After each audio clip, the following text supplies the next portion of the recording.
Little girl calls wrong emergency number when her mother faints. Few minutes later, a Mafia boss did this. The fluorescent lights of Murphy's diner buzz like angry wasps as Grace Martinez wiped down the last table of her double shift. Her hands trembled slightly, not from the cold Chicago wind rattling the windows, but from exhaustion that had settled deep into her bones. 16 hours on her feet, serving coffee and scrambled eggs to truckers and late-night wanderers, all for tips that barely covered Sophie's school supplies. "You heading out, honey?" called Betty, the night manager, her voice thick with cigarettes and concern. "You look like death warmed over." Grace forced a smile. "Just tired. Sophie's probably worried sick. I promised her mac and cheese for dinner. That was 12 hours ago, Grace. Go home to your baby." The November air hit Grace like a slap as she stepped outside. Her beat-up Honda Civic coughed to life on the third try, and she whispered a prayer that it would make it the 8 blocks to their apartment. The radio crackled with some late-night talk show, but Grace barely heard it over the rumbling of her empty stomach. When was the last time she'd eaten? Yesterday morning, the day before their apartment building stood crooked against the Chicago skyline like a broken tooth. Grace climbed the 3 flights of stairs slowly, each step feeling like she was walking through quicksand. The hallway smelled of old cooking grease and broken dreams. "Mommy!" Sophie's voice rang out the moment Grace's key turned in the lock. Her 7-year-old daughter flew into her arms, all wild curls and gap to grin. "You're home. I saved you some cereal from breakfast." Grace's heart clenched. Sophie had been eating cereal for breakfast, lunch, and probably dinner again. "That's okay, baby. Mommy's just—" The world tilted sideways. Grace grabbed the doorframe, but her knees buckled anyway. The last thing she saw was Sophie's face, those big brown eyes filling with terror. "Mommy! Mommy!" Sophie shook her mother's shoulder, but Grace lay still on the thin carpet, her face pale as chalk. Panic shot through the little girl like electricity. She'd seen this on TV. When grown-ups fell down and wouldn't wake up, you called for help. Sophie grabbed her mom's old flip phone from the coffee table, her small fingers shaking. She knew the number 911, but in her terror fumbling with the unfamiliar buttons, she pressed wrong. Instead of 911, she dialed 941. The phone rang once, twice. 15 miles away, in a penthouse overlooking Lake Michigan, Vincenzo Marinos sat behind his mahogany desk, reviewing shipping manifests that had nothing to do with legal cargo. At 52, he commanded respect through whispered threats and calculated violence. His salt and pepper hair was perfectly styled, his Italian suit worth more than most people's cars.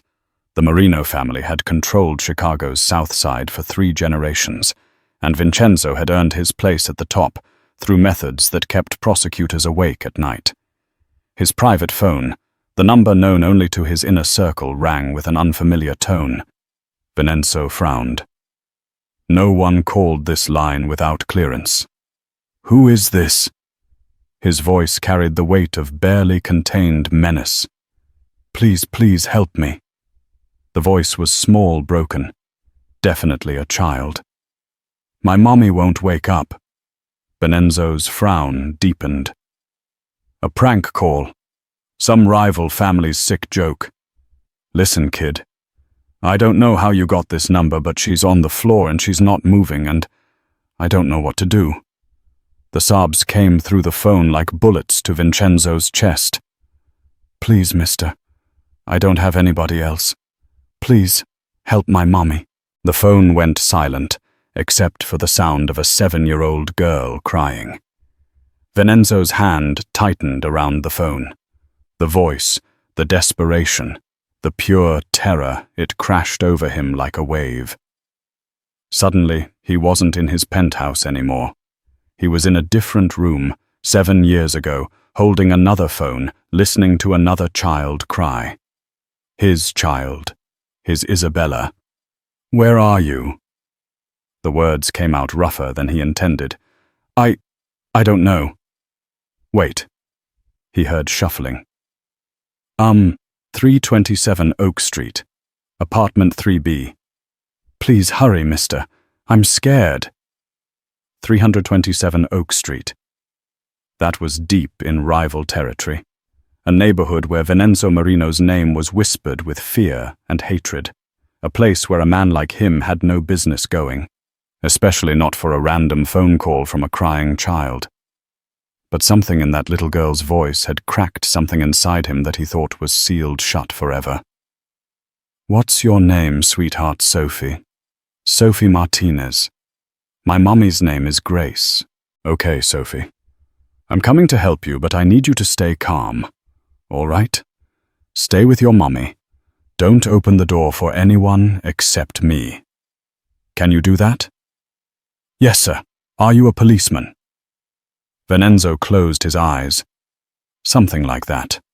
I'll be there soon." He hung up and pressed the intercom button. "Marco, Tony, my office.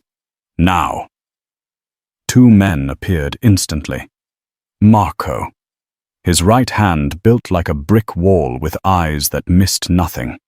And Tony, younger but equally dangerous with reflexes like a snake.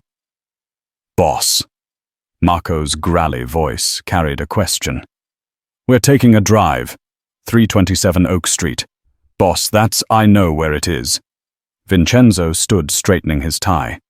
"And I know whose territory it is. We go anyway." Tony exchanged a look with Marco.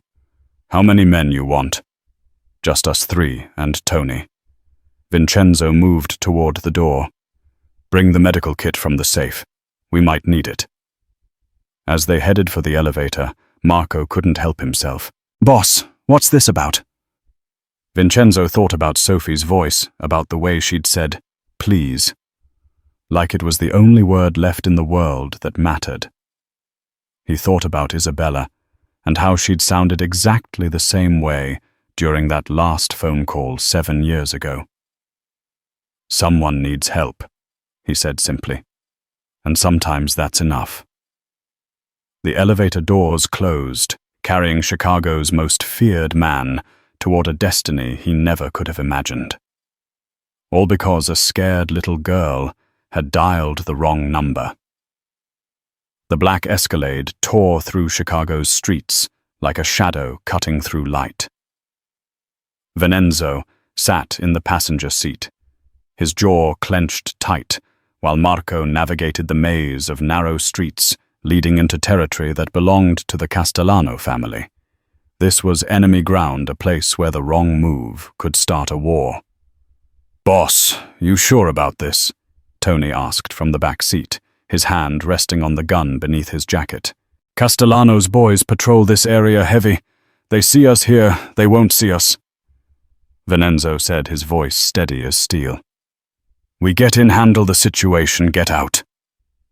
Clean and quiet. But even as he spoke, his mind wasn't on territorial disputes or family politics. It was on a little girl named Sophie, alone and scared, waiting for a stranger to save her mother.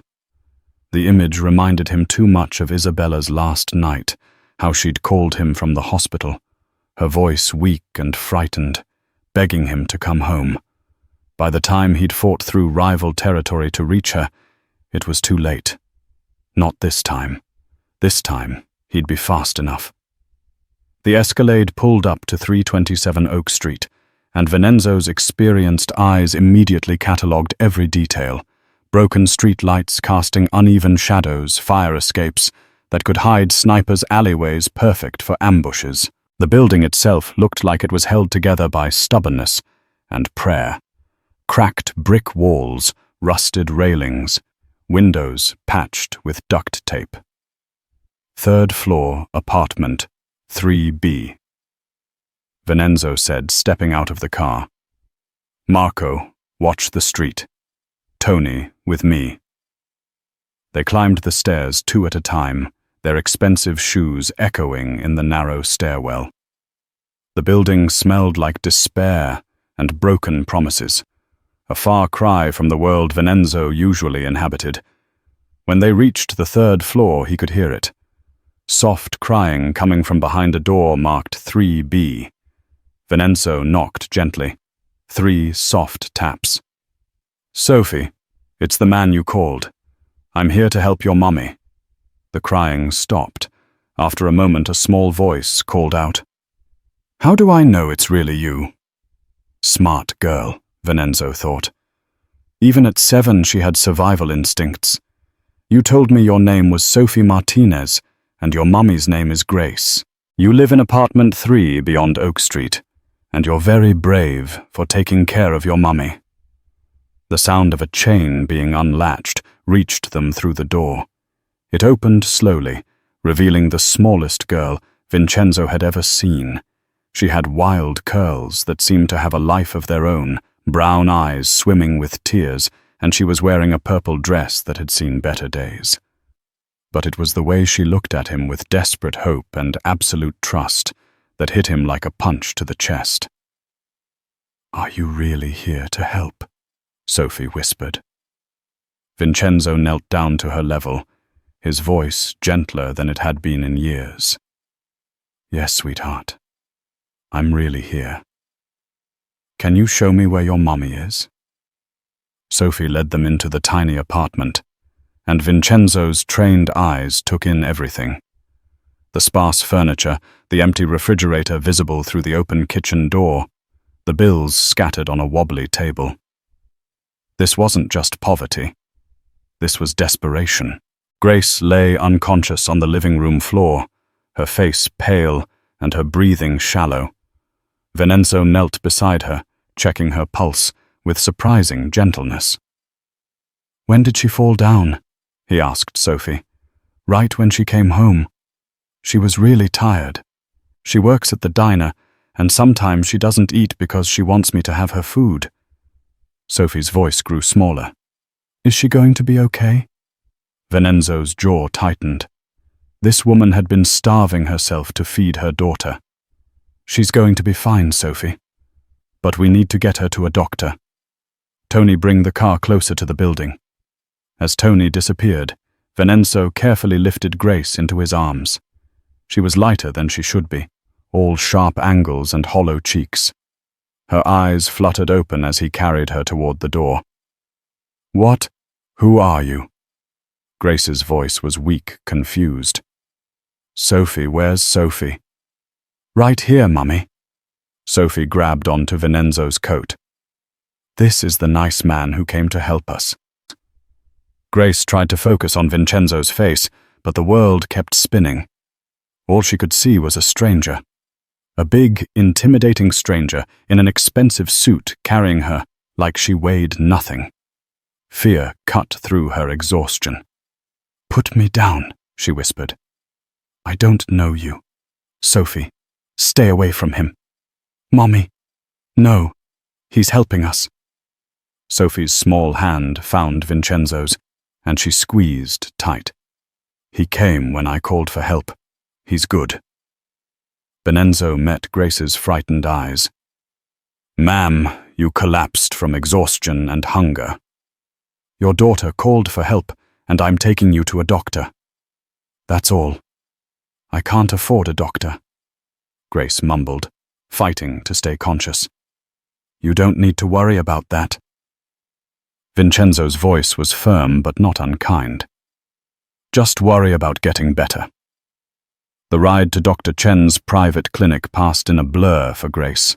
She drifted in and out of consciousness, aware only of Sophie's small hand in hers, and the steady presence of the stranger who had somehow appeared in their moment of greatest need.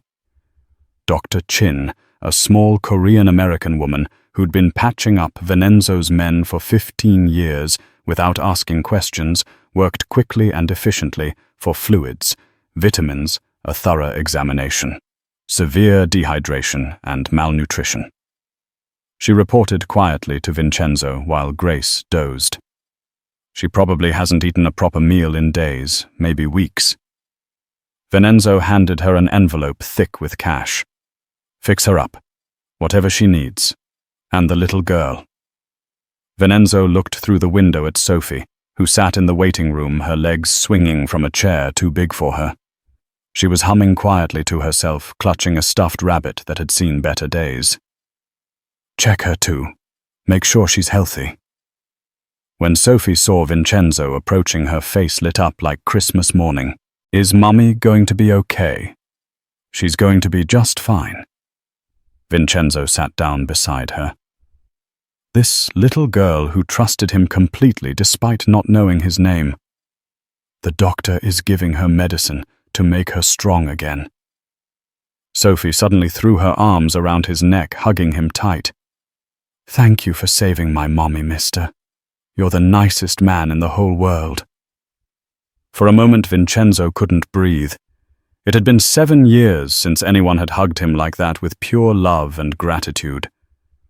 7 years since Isabella had wrapped her arms around his neck and called him the best daddy ever. What's your name? Sophie asked, pulling back to look at him with those trusting brown eyes. Vincenzo hesitated.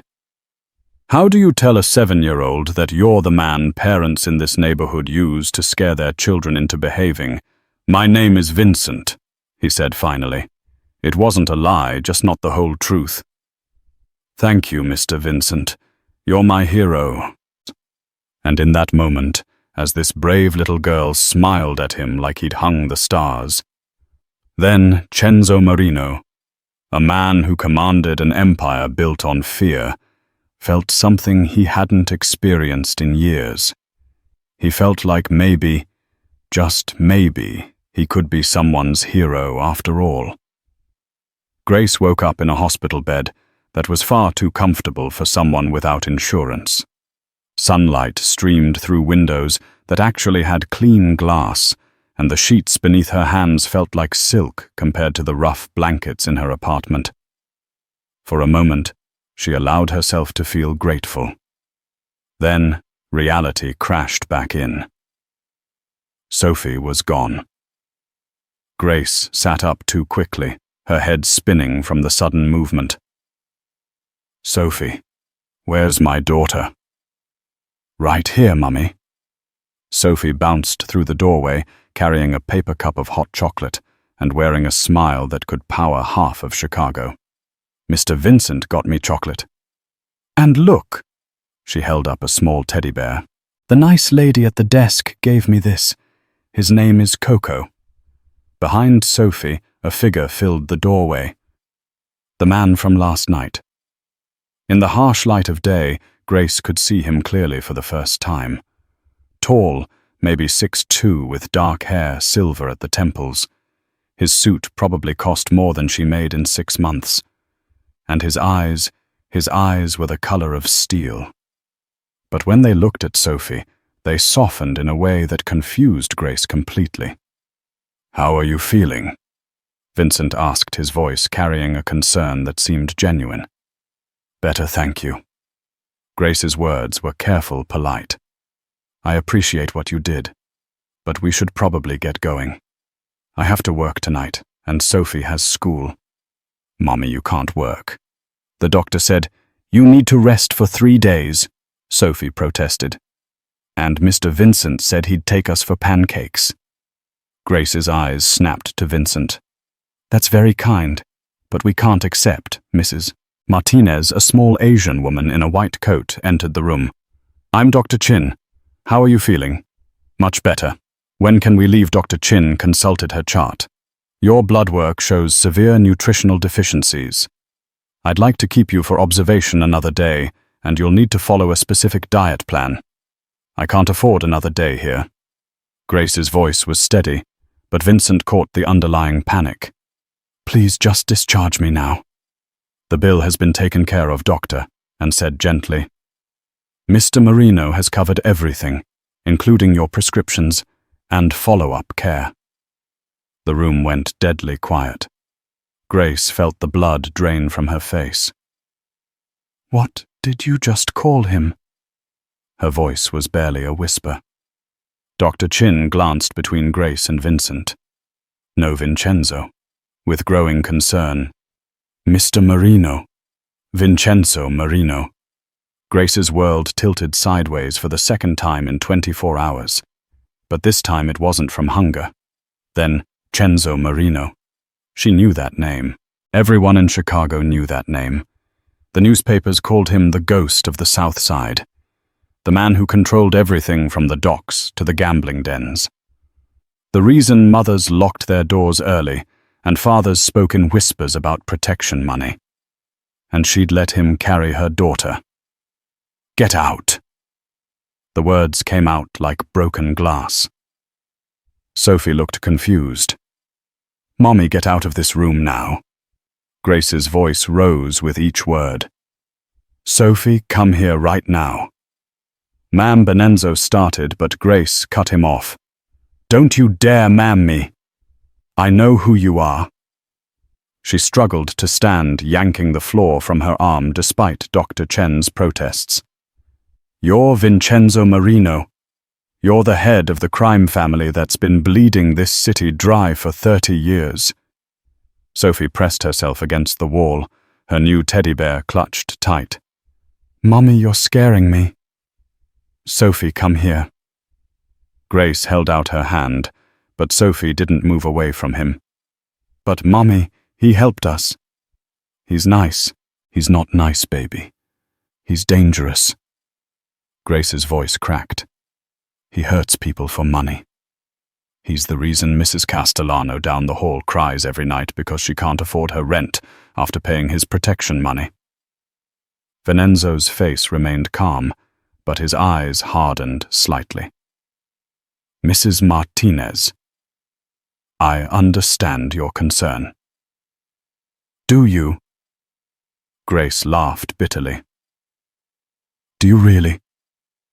"Because I've spent 7 years keeping my daughter away from men like you, away from the violence and the fear and the—" She stopped looking at Sophie's tears. "Why did you help us? What do you want?" "Nothing.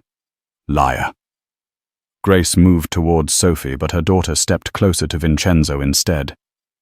"Men like you don't do anything without wanting something back." "So what is it?" "Money, a favor. Information." Vincenzo was quiet for a long moment. When he spoke, his voice was softer than Grace expected. "Your daughter called me. She was scared. She needed help. That's all." "That's all." Grace's voice pitched higher. "You expect me to believe that the most dangerous man in Chicago just happened to answer a wrong number and decided to play Good Samaritan? Sometimes things are exactly what they appear to be. Not in your world. They're not." Grace finally reached Sophie and grabbed her hand. "Come on, baby. We're leaving." "No."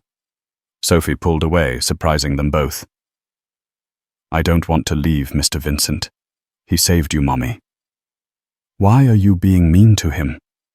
Grace knelt down, her heart breaking at the confusion in her daughter's eyes. "Sophie, sweetie, he's not a good man. He is too."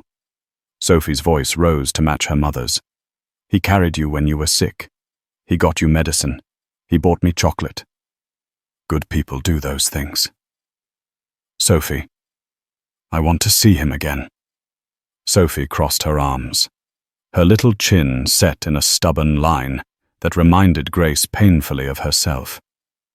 "He's my friend." Grace looked up at Vincenzo, who stood perfectly still, letting the argument play out. There was something in his expression, a sadness that seemed bone deep that made her pause. "Why?" she asked quietly. "Why did you really come?" Venenza looked at Sophie, then back at Grace. For just a moment his carefully controlled mask slipped, and Grace saw something unexpected. "Grief. Because 7 years ago my daughter called me for help," he said simply. "And I didn't make it in time." The room fell silent, except for the sound of Sophie sniffling. She was 6. Vincenzo continued. "Car accident. She died calling for her daddy." He paused. "When Sophie called last night, when I heard her voice, I couldn't let history repeat itself. Grace felt her anger waver, but she forced it back. She couldn't afford to be soft, not with Sophie's safety at stake. "I'm sorry for your loss," she said stiffly. "But that doesn't change who you are or what you do." "No," Vincenzo agreed. "It doesn't. Then you understand why we have to leave, why Sophie can't see you again." Sophie's face crumpled. "But mommy, no buts, baby. Sometimes grown-ups have to make hard choices." Grace stood pulling Sophie toward the door. "Thank you for your help, Mr. Marino. But this ends here." She was almost to the door when Vincenzo spoke again. "The men who control your neighborhood, the ones who make Mrs. Castellano cry, they're not mine." Grace stopped, but didn't turn around. "They work for Matteo Castellano. He's been moving into my territory, using fear tactics I don't approve of." Vincenzo's voice was quiet, but clear. "If you ever need help dealing with them, you know how to reach me." Grace finally turned her eyes blazing. "I will never call you again." "I know," Vincenzo said. "But Sophie knows the number, and children sometimes make their own choices." As Grace led her daughter out of the room, she missed the way Sophie looked back at Vincenzo, her small hand waving goodbye. She also missed the way he nodded back, a silent promise passing between them. Outside the hospital, as they waited for a taxi, Sophie looked up at her mother with serious 7-year-old eyes. "Mommy, why can't bad people do good things sometimes?" Grace didn't have an answer for that, but as their taxi pulled away from the curb, she couldn't shake the feeling that she just walked away from something important, something that might have changed all their lives. 3 days after the hospital incident, Grace found a bag of groceries outside their apartment door. Fresh milk bread that wasn't stale, actual fruits and vegetables, and tucked inside a note written in careful block letters from a friend for Sophie. Grace's first instinct was to throw it all away. She knew exactly which friend had left it. But Sophie was watching, and the cupboards were bare, and pride didn't fill empty stomachs. "Can we keep it, Mommy?" Sophie asked, her eyes wide with hope.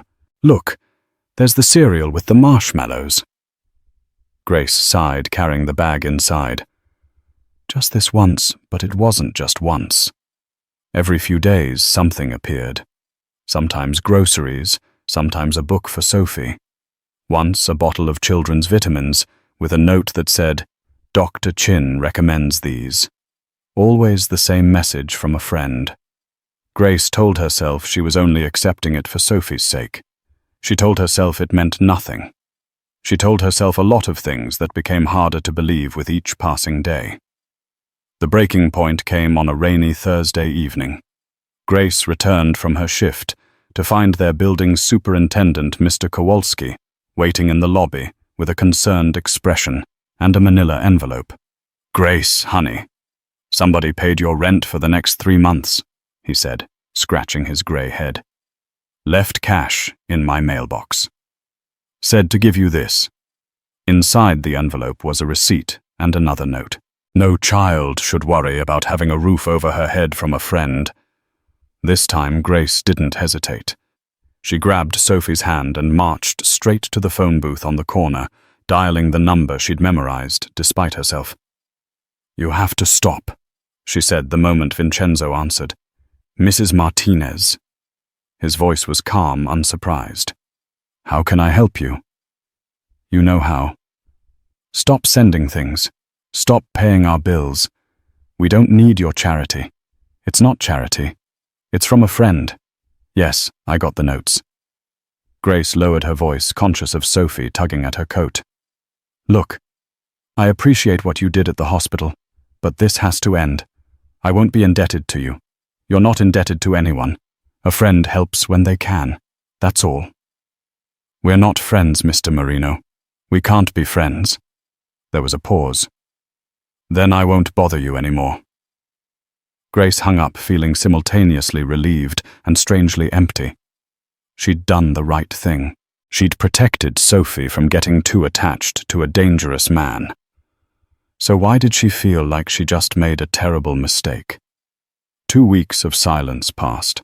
No groceries, no gifts, no mysterious bill payments. Grace told herself this was what she wanted. Even as she watched Sophie grow quieter, spending long minutes staring out their window like she was waiting for someone who would never come. Then Sophie got sick. It started with a cough and quickly developed into a fever that had Grace pacing their tiny apartment at 3 hours in the morning. She couldn't afford another doctor visit, not after missing work to care for Sophie. But watching her daughter shiver despite 3 blankets, Grace felt panic rising in her throat. The knock on their door came at 3:17 a.m. Grace peered through the peephole and saw a figure in an expensive coat, holding a small bag. "I know you don't want to see me," Vincenzo said when she opened the door, "but Tony's kid had the same thing last week. This medicine will help." He held out the bag, children's fever reducer cough syrup and throat lozen's. All the things Grace couldn't afford. "How did you know she was sick?" Grace asked quietly. "Mrs. Patterson next door mentioned it to her nephew who works at one of my restaurants." Vincenzo's explanation was matter-of-fact. "I thought you might need help." Grace wanted to refuse. Every instinct screamed at her to slam the door and handle this alone. But then Sophie coughed from the bedroom, a sound that tore at Grace's heart. "Thank you," she whispered, taking the bag. "I'll pay you back when Mrs. Martinez." Vincenzo's voice was gentle. Not everything has to be a transaction. As he turned to leave, Sophie appeared in the hallway wrapped in her favorite blanket and looking like a small ghost. "Mr. Vincent." Her voice was hopeful. Vincenzo stopped, his expression softening completely. "Hey there, sweetheart. I heard you weren't feeling well." "I miss you," Sophie said simply. "Mommy said you weren't coming back." Grace watched her heart clenching as Vincenzo knelt down to Sophie's level, despite his expensive suit. "I'm sorry about that," he said. "Your mommy was trying to protect you. That's what good mummies do. But you're good too. You brought me medicine when I was sick. Only good people do that." "Sophie, you should get back to bed," Grace interrupted, but her voice lacked conviction. "Can Mr. Vincent read me a story, please, just until I fall asleep?" Grace looked at Vincenzo, this man who terrified an entire city, but was asking her 7-year-old's permission with his eyes. She saw something in his face. A careful hope, like he was afraid to want something too much. "One story," Grace heard herself say. "Then he has to go." Sophie beamed and took Vincenzo's hand, leading him to her room. Grace followed, settling into the chair by Sophie's bed, while Vincenzo sat on the floor looking ridiculously out of place in his tailored suit, surrounded by stuffed animals and children's books. "What would you like me to read?" he asked. "The one about the princess who saves herself," Sophie said, handing him a worn copy of The Paper Bag Princess. As Vincenzo read, Grace found herself studying him, really looking at him for the first time. His voice was different when he spoke to Sophie, softer, with a patience that seemed infinite. When Sophie interrupted to ask questions or make observations, he answered each one seriously, like her 7-year-old thoughts were the most important things in the world. This wasn't the man the newspapers wrote about. This wasn't the monster parents used to frighten their children into good behavior. This was just a man who'd lost his daughter and found a little girl who needed him. Across town in a warehouse that reeked of cigarettes and desperation, Matteo Castellano poured himself another whiskey and studied the photographs scattered across his desk. Grace leaving work, Sophie walking to school, both of them accepting packages from unknown delivery men. "You're sure it's Marino's money paying their bills?" he asked his lieutenant, a thin man with nervous eyes named Eddie. Positive boss got confirmation from 3 different sources. The woman and kid, they're under his protection now. Matteo smiled, but there was no warmth in it. Vincenzo Marino, the great untouchable, has found himself a weakness. He picked up a photo of Sophie laughing in the playground. How interesting. What do you want us to do? Matteo leaned back in his chair, already planning. Vincenzo had been impossible to touch for years. Too smart, too careful, too well protected. But everyone had a breaking point. Even ghosts could bleed if you knew where to cut. Keep watching them, he said finally. And when the time is right, we're going to send Mr. Marino a message he'll never forget. In the photo, Sophie Martinez smiled up at the camera, unaware that she'd just become the most dangerous weapon in Chicago's criminal underworld. Grace first noticed the Grace sedan on a Tuesday morning while walking Sophie to school. It was parked across from their building, engine running, windows tinted too dark to see inside. When she looked back after dropping Sophie off, it was gone. Wednesday, it was a different car, a black SUV this time, but parked in the same spot.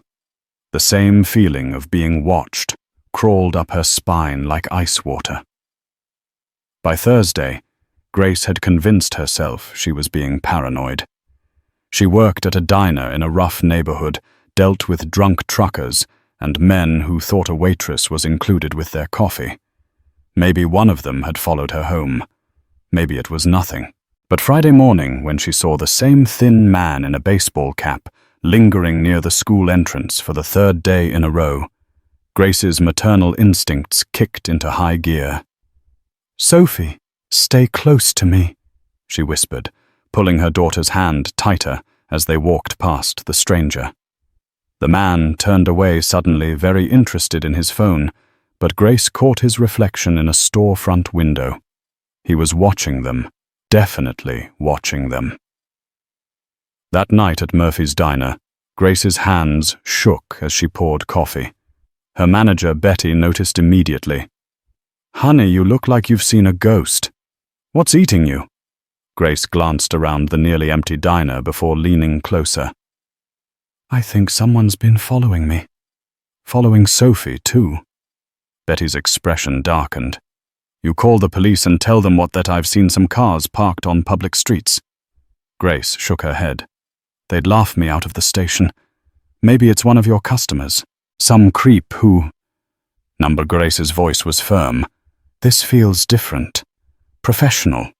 What she didn't say, what she couldn't say, was that deep down she suspected this had something to do with Vincenzo Marino. Ever since that night he read to Sophie, ever since she'd seen that gentle side of him, Grace had been wondering if accepting his help had painted a target on their backs. Across town, Matteo Benedetti sat across from Vincenzo in the private dining room of Riccardo's, an Italian restaurant that served as an unofficial meeting place for the Marino family's business discussions. The lunch crowd provided perfect cover for sensitive conversations. "We got a problem, boss," Marcos said quietly, cutting into his VE. "Mate, Castellano's been asking questions about you, specifically about your new interests." Vincenzo's fork paused halfway to his mouth. What kind of questions? The kind that involves surveillance photos of a certain woman and her kid. Marco's voice dropped even lower. "Word is, Matteo's been having the Martinez family watched for 2 weeks now. He knows about the groceries, the rent payments, everything. The temperature in the room seemed to drop 10 degrees. Vincenzo set down his fork with deliberate care. How close have they gotten? Close enough to know the kid's schedule. Close enough to know when the mother works late shifts. Marco's scarred face was grim. "Boss, I think Matteo is planning something." Vincenzo's jaw clenched. He'd been careful. Or so he thought. Anonymous deliveries, cash payments, no direct contact except for that one night when Sophie was sick. But apparently it hadn't been careful enough. Double the security around them, he ordered. I want eyes on Grace and Sophie 24/7. Boss Marco hesitated. Maybe it's time to bring them in. Move them somewhere safe until we deal with Matteo. Vincenzo considered this, then shook his head. Grace would never agree to that. She'd run first. Take Sophie somewhere I can't protect them. Then what? Then we watch. We wait. And if Matteo makes a move, Vincenzo's eyes turned cold. We remind him why people fear the name Marino. That evening, Grace was walking home from her late shift when she finally worked up the courage to make the call. She ducked into the same phone booth she'd used before. Sophie safely at home with their elderly neighbor, Mrs. Chin. "It's Grace Martinez," she said when Vincenzo answered. "We need to talk." 20 minutes later, she found herself sitting across from him in his car, a sleek black sedan that probably cost more than she'd make in 5 years. Vincenzo had come alone, which surprised her. "You're being washed," he said without preamble. Grace's blood turned to ice. "I knew it. I've been seeing the same cars, the same faces." She turned to face him fully. "This is because of you, isn't it?" Vincenzo didn't deny it. "A rival is trying to use you to get to me. He sees you and Sophie as leverage." "Leverage?" Grace's voice was hollow. "My daughter is leverage in some gang war she has nothing to do with. She has something to do with it because she means something to me," Vincenzo said quietly, "and that makes her valuable to my enemies." Grace closed her eyes, fighting back tears of rage and fear.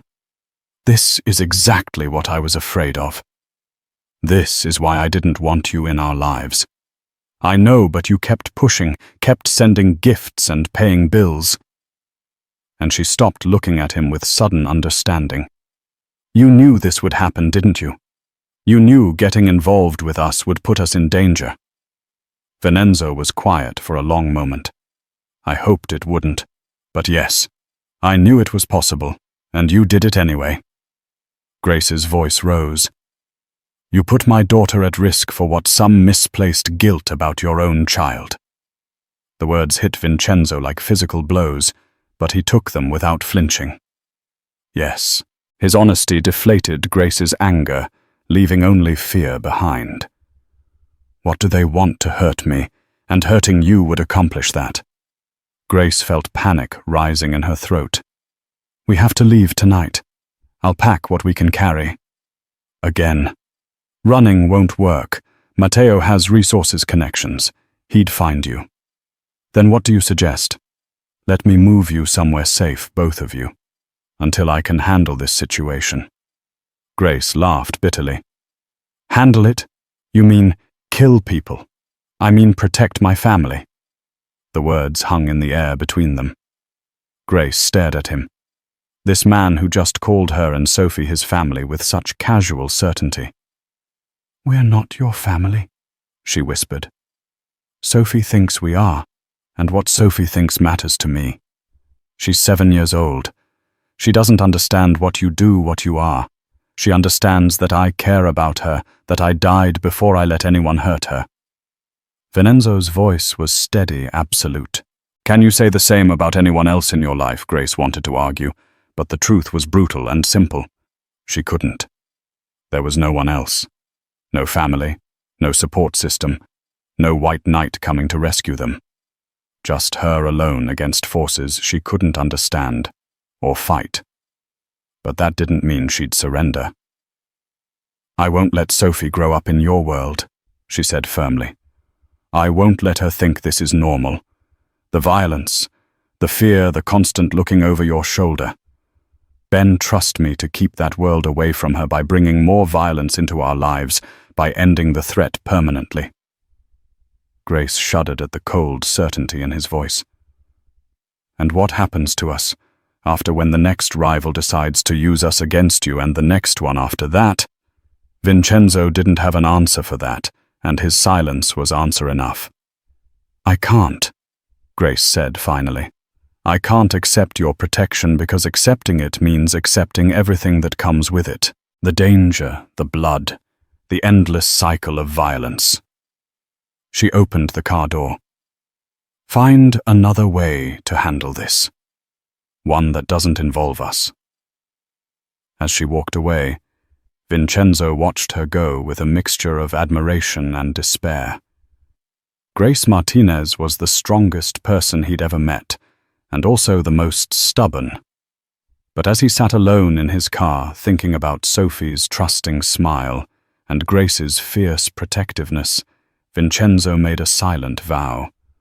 Whether Grace accepted his protection or not, whether she trusted him or not, whether she ever spoke to him again or not, he would keep them safe. Even if it meant going to war, even if it cost him everything, some things were worth any price.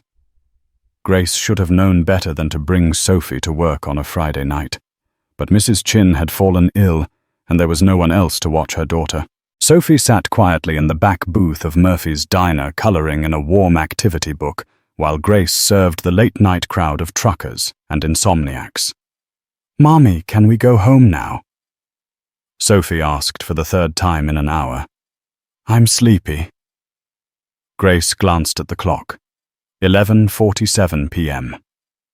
Her shift didn't end until midnight, but the diner was nearly empty, and Betty was already counting the till. "Go ahead, honey," Betty called out. "I can finish up here. Get that baby home to bed." Grace untied her apron with relief. "Come on, sweetheart.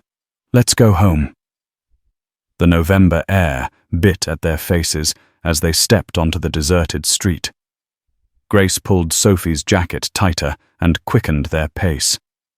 The walk to the bus stop was only 3 blocks, but something felt wrong.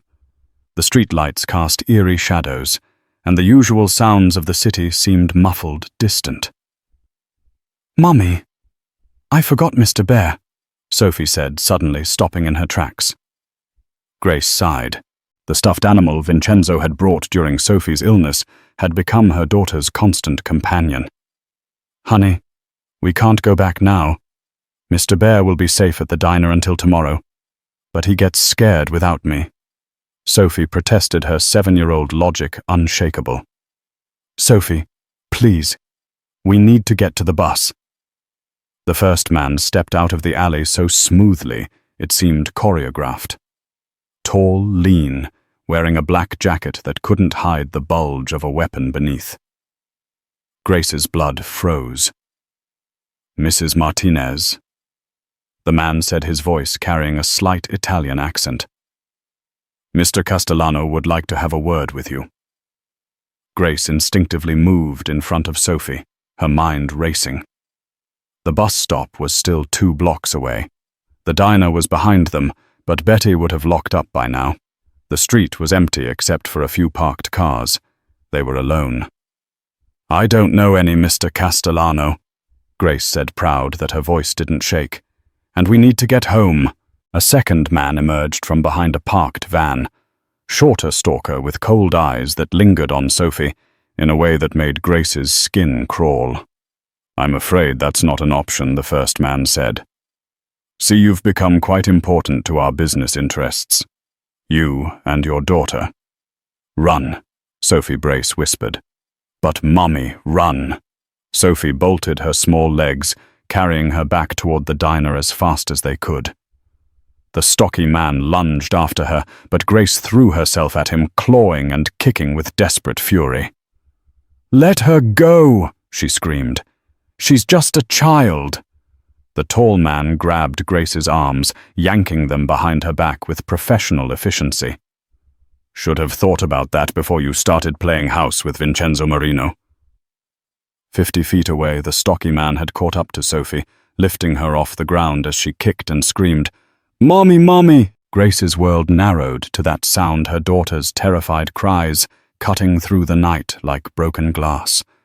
She bit down hard on the tall man's hand, tasting blood, and broke free just long enough to scream, "Help somebody! Help you! Yes!"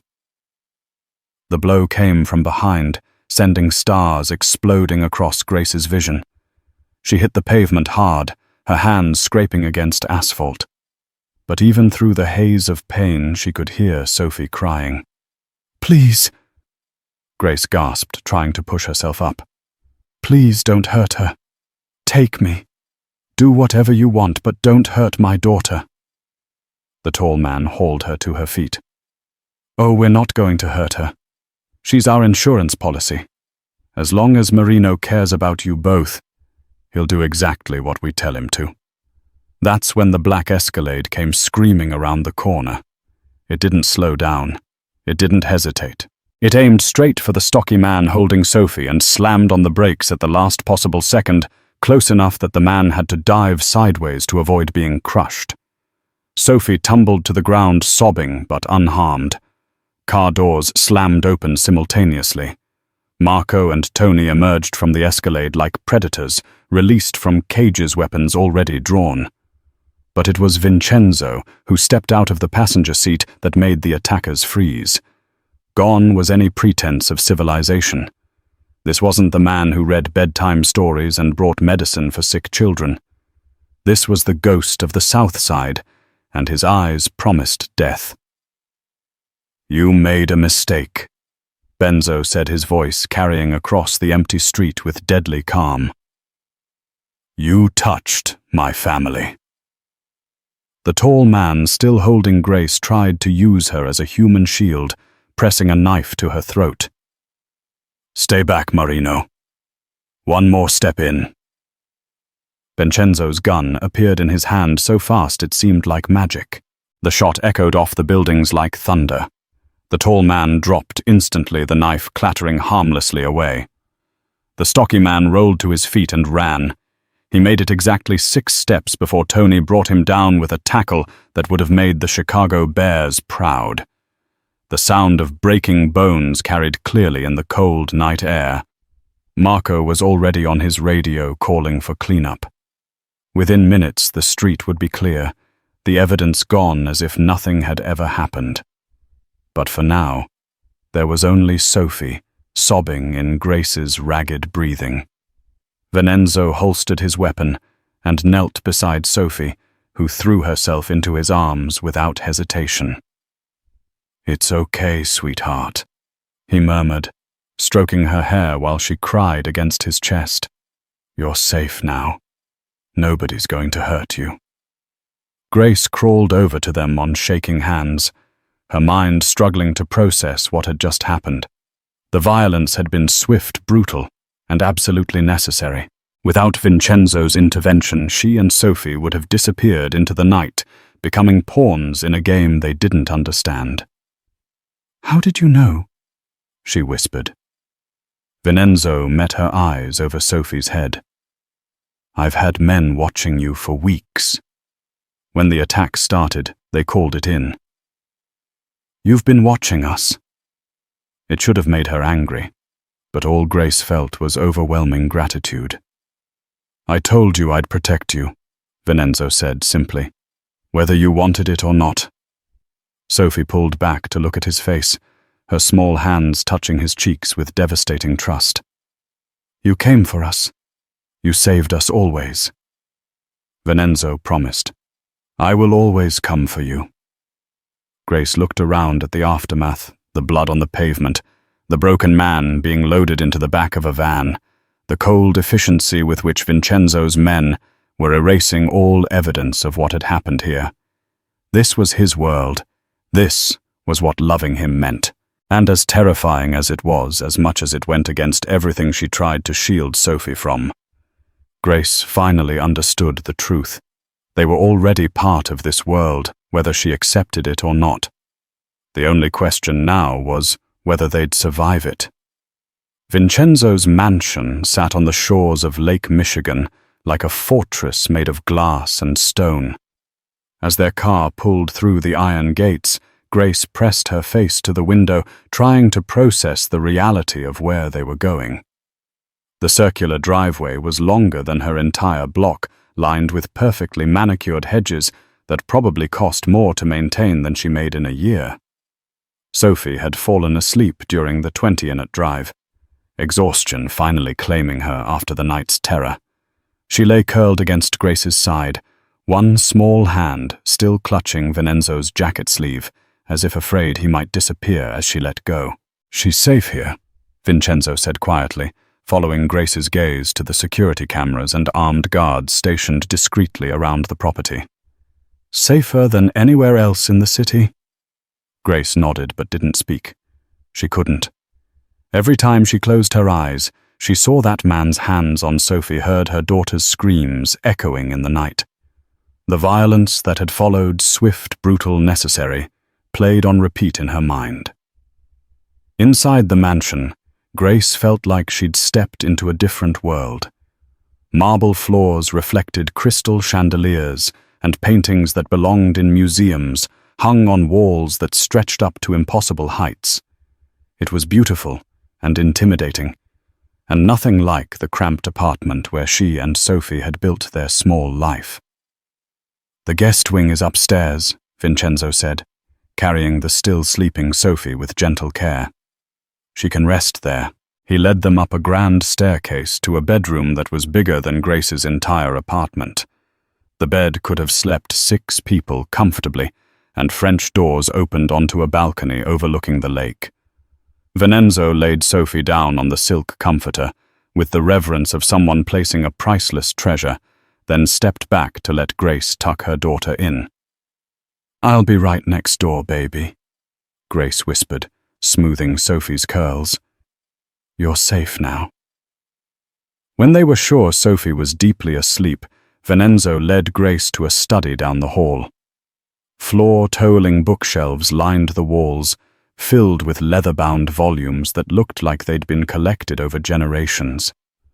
A fireplace cast dancing shadows across the room, and Grace settled into a chair that probably cost more than her car. "Now talk," she said, her voice steady despite everything. "No more half-truths, no more mysterious answers.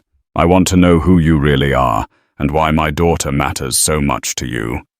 Benzo poured himself a glass of whiskey from a crystal decanter, but didn't drink. Instead, he walked to the fireplace and stared into the flames. "I told you I had a daughter once," he said finally. "Her name was Isabella. Bella. She had curls like Sophie's, and she laughed like sunshine, and she thought her daddy hung the moon."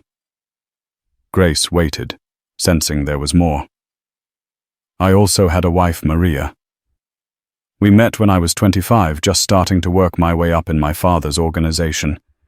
She was a teacher completely innocent of this world. She knew what I did, but she thought love could change me." His voice grew softer. "Maybe it could have." He turned to face Grace, and she saw a pain in his eyes so deep it took her breath away. "Bella was 6 when it happened. A rival family decided to send me a message. They planted a bomb in Maria's car, set to go off when she started the engine." Benzo's hands clenched into fists. "I was supposed to be driving that day. We'd planned to take Bella to the zoo, but I got called away on business, always business. And Maria took Bella alone," Brace's hard clenched. "Vincenzo, the bomb went off 3 blocks from our house. Maria died instantly, but Bella," his voice cracked. "She survived the initial blast. She was conscious when the paramedics found her asking for her daddy. They rushed her to the hospital, and she called me on a nurse's phone." Vincenzo finally took a sip of his whiskey, but his hand shook slightly. "She was scared, asking me to come get her, saying she wanted to go home. I was 40 minutes away, stuck in traffic, helpless. I told her I was coming, that everything would be okay. But by the time I got there, he stopped, unable to continue." Grace stood and moved closer to him. "She died calling for you. She died alone, asking why her daddy wasn't there to protect her." The words came out like broken glass. 7 years ago, and I still hear her voice asking for me. Still dream about what would have happened if I had been there 5 minutes sooner." The room fell silent, except for the crackling of the fire. Grace watched this man who commanded fear throughout Chicago break apart in front of her. And suddenly, everything made sense. "When Sophie called you that night, I heard Bella's voice. The same terror, the same desperate hope that Daddy would come and make everything better. Vincenzo met her eyes. This time I wasn't going to be too late. Grace felt tears she'd been holding back all evening finally spill over. You saved us, because we reminded you of them. I saved you, because you needed saving. The fact that Sophie sounds like Bella, that she trusts me the way Bella used to. He set down his glass. That's just what made it matter more than it should have. I misjudged you, Grace said quietly. I thought you were just another criminal trying to buy his way into heaven. I didn't realize you were a father trying to save the children he couldn't save before. Don't make me into a hero, Grace. I've done terrible things. I'll probably do terrible things again. That's who I am. No, Grace said firmly. That's what you do. Who you are is the man who carries sick children to doctors, who reads bedtime stories, who risked his life tonight because a little girl needed him. A soft sound from the doorway made them both turn. Sophie stood there in her pajamas, rubbing her eyes with small fists. I had a bad dream, she whispered, and I couldn't find you. Both adults immediately went to her. Grace scooped Sophie up while Vincenzo knelt beside them. We're right here, baby, Grace murmured. You're safe. Can I sleep with you, Mommy? And can Mr. Vincent stay too? I don't want him to be alone. Grace looked at Vincenzo over Sophie's head. Something had shifted between them in the last hour. A wall had come down. A truth had been revealed. She saw him clearly now, not as the feared Mafia boss, but as a broken man trying to protect what remained of his heart. Of course he can stay, Grace said softly. They settled on the enormous couch in front of the fireplace. Sophie curled between them like a bridge connecting two wounded souls. Grace stroked her daughter's hair, while Vincenzo told quiet stories about the boats on the lake. His voice a gentle rumble that gradually lulled Sophie back to sleep. As the fire burned low and the night grew quiet, Grace found herself studying Vincenzo's profile in the flickering light. For the first time since that terrifying phone call had brought him into their lives, she wasn't afraid of him. She was afraid for him because she was starting to realize that somewhere along the way, without meaning to, she'd begun to care about the man who had chosen to save them instead of himself. And in a world where caring about someone like Vincenzo Marino could get you killed, that was the most dangerous thing of all. But as Sophie sighed peacefully in her sleep, and Vincenzo's hand found Grace's across their daughter's small form, Grace couldn't bring herself to regret it. Some risks were worth taking, even if they changed everything forever. 3 weeks later, Grace woke up in a bed that still felt too comfortable, in a room that still felt too big to the sound of Sophie's laughter drifting through the French doors. She padded to the balcony and found her daughter in the garden below chasing butterflies, while Marco pretended to chase her, his intimidating frame looking ridiculous as he stomped around like a friendly giant. Careful, Uncle Marco. Sophie giggled. You're too slow, Uncle Marco. Grace shook her head with a smile. Somehow Sophie had managed to adopt Vincenzo's entire crew as honorary family members. Tony was Uncle Tony, who taught her card tricks, and even the stern-faced guards had melted under her 7-year-old charm. Good morning? Vincenzo's voice came from behind her, warm and still slightly rough with sleep. Grace turned, taking in his appearance. Hair mussed, wearing a simple t-shirt instead of his usual expensive suits. He looked younger somehow, more approachable, more like the man she'd come to know, rather than the legend the city feared. Any word? She asked. Vincenzo nodded, his expression growing serious. It's done. The FBI raided Matteo's warehouses this morning. They found enough evidence to put him away for 3 lifetimes. Drugs, weapons, human trafficking. He won't be a threat to anyone ever again. Grace felt the weight lift from her shoulders. How did you manage that without getting my hands dirty? Vincenzo's smile was slight, but genuine. I may be a criminal, Grace, but I'm not stupid. Sometimes the law is the most efficient weapon you can use. But how did they know where to look? Anonymous tips, detailed financial records, security footage from convenient locations. Vincenzo shrugged. Amazing what turns up when you know where to look for it. Grace studied his face. You've been planning this for weeks, haven't you? Since the night they attacked us. Since the night they touched what's mine. Vincenzo corrected his voice, carrying that familiar steel. Matteo chose the wrong way to start a war. Before Grace could respond, Sophie's voice rang out from below. Mommy, Mr. Vincent, come see what Uncle Marco taught me. They went downstairs to find Sophie attempting to juggle 3 tennis balls with mixed success. She managed to catch 2 before the third bounced off her head, sending her into peals of laughter. Very impressive, Benzo said, solemnly applauding.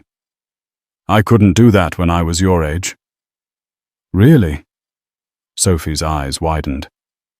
Were you not very coordinated? Terrible at it. Your Uncle Marco had to teach me everything. Marco grinned. Kid was all elbows and attitude when I met him. Took years to make him respectable. I'm still working on the respectable part, Vincenzo replied dryly, ruffling Sophie's curls. Later, as they sat around the kitchen table for lunch, Grace watched the easy interaction between Vincenzo and Sophie and felt something shift in her chest. This wasn't temporary anymore. Somewhere over the past few weeks, they'd stopped being house guests and started being family. Mr. Vincent, Sophie said suddenly, looking up from her grilled cheese sandwich. Can I ask you something important? Always, sweetheart. Sophie's expression grew serious, the way children's faces do when they're wrestling with big concepts. Mommy says we might stay here for a while, like a long while. Would you like that? Then, Vincenzo asked carefully. Yes, but Sophie chewed her lip. If we stay, and you take care of us, and we take care of you, does that make us a family?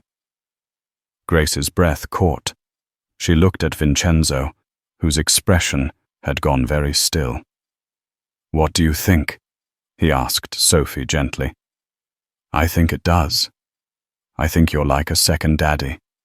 The kind who comes when you're scared and reads you stories and makes sure bad people can't hurt you. Sophie's voice grew smaller. Is that okay? Can I have a second daddy? The silence stretched for a heartbeat. Then Vincenzo reached across the table and took Sophie's small hand in his large one. I would be honored to be your second daddy, he said, his voice rough with emotion. If your mummy says it's okay. Both pairs of eyes turned to grace Sophie's, bright with hope. Then, Vincenzo's carefully guarded but yearning. Grace looked at this man who'd appended their lives, who brought danger and violence, but also safety and love, who'd given them a home when they'd had nothing. I think, Grace said slowly, that families come in all shapes and sizes. And I think Sophie's right. We take care of each other. That's what families do. Sophie beamed and launched herself at Vincenzo, who caught her easily, holding her tight as she wrapped her arms around his neck. I love you, second daddy, she whispered. Grace saw the moment those words hit him, saw his eyes close, saw his shoulders shake slightly as he buried his face in Sophie's curls. I love you too, baby girl, he whispered back, more than you'll ever know. That evening they shared their first official family dinner in the formal dining room. Grace had insisted on cooking spaghetti with marinara sauce, garlic bread, and a salad. Nothing fancy, but it felt right somehow. Normal. Sophie chatted about her day, about the books she was reading, about whether they could get a puppy. Vincenza listened to every word like she was reciting poetry, while Grace found herself relaxing in a way she hadn't in years. "This is nice," Sophie declared, twirling pasta around her fork with more enthusiasm than skill. "We should do this every night." "We will," Vincenzo promised. As if summoned by the word family, Marco appeared in the doorway. "Sorry to interrupt, boss, but the evening shift is in place. Perimeter secure." Grace glanced toward the windows where she could just make out the shadows of Vincenzo's men taking their positions around the property. The reminder that they still needed protection should have been sobering, but somehow it wasn't. This was their world now, equal parts dangerous and beautiful, filled with armed guards and bedtime stories, business meetings and family dinners. It wasn't the life Grace had planned, but as she looked at Sophie, giggling at something Vincenzo was saying, she realized it was exactly the life they needed. "Thank you, Marco," Vincenzo said. "We'll be fine." As the evening moon down and Sophie dozed against Vincenzo's shoulder, Grace felt a peace she'd never experienced before. They were safe. They were together. They were home. Outside Chicago glittered in the darkness, and somewhere in the shadows, loyal soldiers stood ready to protect what mattered most. But inside, a little girl who had once called the wrong number in her moment of greatest need had found exactly what she'd been looking for all along. A family complete and unbreakable, ready for whatever came next.